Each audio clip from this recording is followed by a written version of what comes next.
ताज़ा तरीन अपलोड्स की नोटिफिकेशन हासिल करने के लिए हमारे चैनल को सब्सक्राइब करें और साथ में दिए गए घंटी के निशान को दबाना ना भूलें।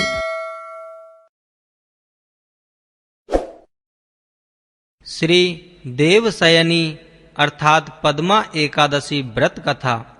आषाढ़ मास के शुक्ल पक्ष की एकादशी।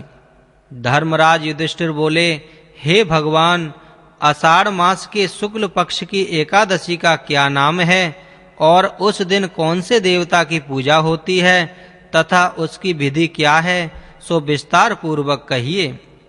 भगवान श्री कृष्ण बोले, हे राजन, एक समय देवर्षि नारद जी ने ब्रह्मा से यही प्रश्न पूछा था। तब परमपिता ब्रह्मा जी बोले, हे नारद, तुमने कलयुग के जीवों के उद्धार के लिए सबसे उत्तम प्रश्न किया है, क्योंकि एकादशी का व्रत सब व्रतों में श्रेष्ठ है। इसके व्रत से समस्त पाप नष्ट हो जाते हैं। इस एकादशी का नाम पद्मा है। इसके व्रत करने से भगवान विष्णु प्रसन्न होते हैं। मैं एक पौराणिक कथा कहता हूँ, ध्यान पूर्वक सुनो। सूर्यवंशी मानधाता नाम का एक राजा था। वह सत्यवादी, महान प्रतापी और चक्रवर्ती था।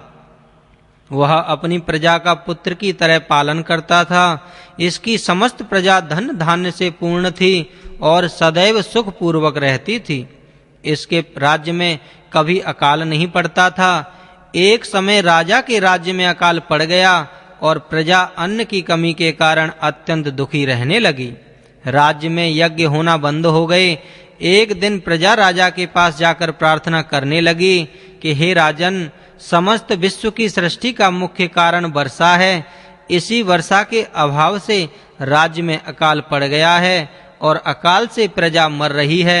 हे राजन, आप कोई ऐसा उपाय बतलाइए जिससे हम लोगों का दुख दूर हो। इस पर राजा मानधाता बोला कि आप लोग ठीक कह रहे हैं। वर्षा के ना होने से आप लोग बहुत दुखी हैं। राजा के पापों के कारण ही प्रजा को दुख भोगना पड़ता है। मैं बहुत सोच विचार कर कह रहा हूँ, फिर भी मुझे अपना कोई दोष नहीं दिखाई देता। आप लोगों के दुख को दूर करने के लिए मैं बहुत यत्न कर रहा हूँ। ऐसा कहकर राजा मानधाता भगवान की पूजा कर कुछ मुख्य व्यक्तियों को साथ लेकर वन को चल दिया। वहाँ वह ऋषियों के आश्रमों में घूमते घूमते अंत में परमपिता ब्रह्मा के पुत्र अंगिरा ऋषि के आश्रम पर पहुंचा। उस स्थान पर राजा रथ से उतरा और आश्रम में आया। वहां मुनि अभी नित्य कर्म से निवृत्त हुए थे कि राजा ने उनके सम्मुख प्रणाम किया और मुनि ने उनको आशीर्वाद दिया। फिर राजा से बोले कि हे राजन, आप इस स्थान पर कैसे पधारे हैं, सो कहिए। राजा बोला कि हे महर्षि, मेरे राज्य में 3 वर्ष से वर्षा नहीं हो रही है। इससे अकाल पड़ गया है और प्रजा दुख भोग रही है। राजा के पापों के प्रभाव से ही प्रजा को कष्ट मिलता है, ऐसा शास्त्रों में लिखा है। मैं धर्म अनुसार राज्य करता हूँ, फिर यह अकाल कैसे पड़ गया है, इसका मुझे अभी तक पता न लग सका। अब मैं आपके पास इस संदेह की निवृत्ति के लिए आया हूँ।